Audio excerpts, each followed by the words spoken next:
थाखाय बे समाव खावलायनाय लोगोसेयैनो আমার উপভোগকরা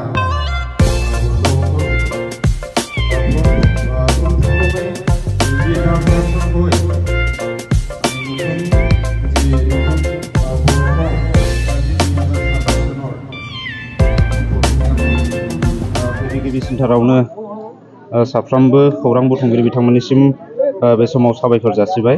दिनै जोङो नैबे जोंनि जि आसाम अरुणाचल सिमना सेराव थानाय जि राजगड़ हलंगि बेयावहाय जि गोथौयै सिन्था खालामलायनानै जि सिगांनि समफोराव जोङो गंसे मटर साइकेल बायनो थाङोबा बा स्कुटि गंसे बायनो थाङोबा जों गोबां गोजान गोजान जायगायाव थांनानै मटर साइकेलखौ लायनो गोनां जायोमोन, जेरै तेजपुराव थांनो गोनां जायोमोन, लखिमपुराव, बान्दरदुवायाव, बिदिनो गहपुर टाउननि गोजान गोजान जायगायाव थांनानै जोङो नांगौ बायदि जि स्कुटि एबा बाइकफोरखौ जोङो बबेबा समाव मोनबोनो हायामोन। दा दिनैनि समाव दिनै जोंनि सिथ्लायावनो बा जोंनि साखाथियावनो दिनै बे डिलारखौ जोंनि नाजानायाव आरो जोंनि गोबां LG जि एन्टारप्राइज टीमनि नाजानायाव दिनै जोङो गायसननो हाबाय मोनसे यामाहानि जि श'रुम बेयाव लाबोनो हाबाय। आसा खालामदों जोङो बे डिलारनि गेजेरजों गोबां रायजो राजाफोरनि जि मटर साइकेल लानो लुबैनाय बा स्कुटि लानो लुबैनाय जि आसा मिजिंफोरखौ सुफुंनो नाजागोन। दा बेनि गेजेराव जोंनि जि बे डिलारावहाय गोबां दानि गोदान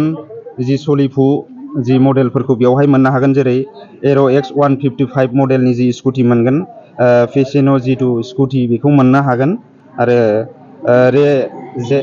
ZR जिथु 125 सीसीनि जि मडेल बे स्कुटिफोरखौ बेयाव मोननो हागोन, आरो गोबां बाइक माने XSR जि 155 बाइक आरो गोबां यामा कम्पानिजों दिहुनजानाय दिनैनि समाव जिखिनि मुंदांखा बाइकफोरखौ जोंनि बे श'रुमावहाय नोंथांमोना कालेक्ट खालामनो हागोन आरो इजि फाइनान्सनि गेजेरजों मोननो हागोन। लोगोसे आरो गोजाम बाइकफोर जुदि दङबा जिथु एक्सचेन्जनि बेयाव बेबस्था जों लाखिनाय जादों।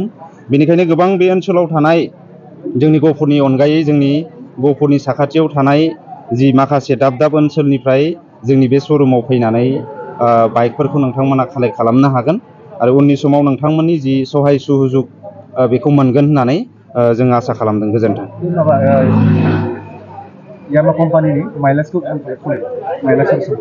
यामा कम्पानिनि जि माइलेजआ बेवहाय 55निफ्राय लानानै जिथु ल'थारा 55 आरो 70 सिम दङ। आरो बेयाव गोबां बाइक लायै बाइक मडेलनि बेखौ नोंथांमोना बेवहाय एक्सपिरियेन्सखौ लाफैनो हागोन, जिथु सालायनायनि आरो बिनि जिथु सार्टफोर दङ बेयाव खोनाया बेवहाय इजि एक्सचेन्जनि बेबस्था दङ। गोजाम बाइकफोर बा स्कुटि बिदि दङबा नोंथांमोना बेयाव सोलायनानै जोंनिफ्राय गोदान जिथु यामानि बे बेबस्थाखौ जों खालामना होनाय जादों, लांनो हागोन आरो इजि फाइनान्स थागोन बेवहाय, EMI बेबस्थाफोर दंजोबो, गासिबो एभेलेबेल बेयाव फेसिलिटिखौ लादों। आरो लोगोसे फैबाय थानाय दानसेनि उनावहाय जोङो बेवहाय जिखिनि सार्भिस सेन्टारनि बेबस्था बेखौ खालामदों, बेखौबो मोननो हागोन आरो गोजान जायगायाव लांनो गोनांथि गैया, जायगायावनो सार्भिसनि बेबस्थाया थाजोबगोन आरो।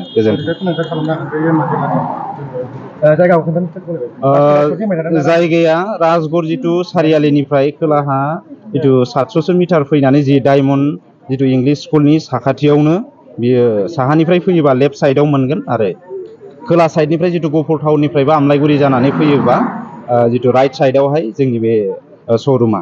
गोजोन्थों। बे श'रुमजोंहाय फोनांजाब खालामनोबा बबेजों माबोरै फोनांजाब खालामनो थाखाय गोबां जोङो बेवहाय मिडियानि गेजेरजों माखासे पर्टेल चेनेलनि गेजेरजों जों बेवहाय एडभार्टाइज होदों आरो लोगोसे भिजिटिं कार्ड जोंहा एभेलेबेल जोंनि सेल्स जिथु पार्सनफ्रा होगासिनो आरो लोगोसे पाब्लिसिटिनि थाखाय बालिजाननिफ्राय लानानै जिथु आलुफारा, गहपुर टाउन आरो गोबां दाब दाब जायगायाव आरो साखाथियाव जिथु अरुणाचल हाबनाय फारसे गोबां बेनारफोर जोङो बेयावहाय लगायनानै दोनदों। बेयाव फन नाम्बारफ्राव जगाजग खालामनानै नोंथांमोना जोंनि बे श'रुमसिम फैनो हागोन आरो फोनांजाब खालामनो हागोन।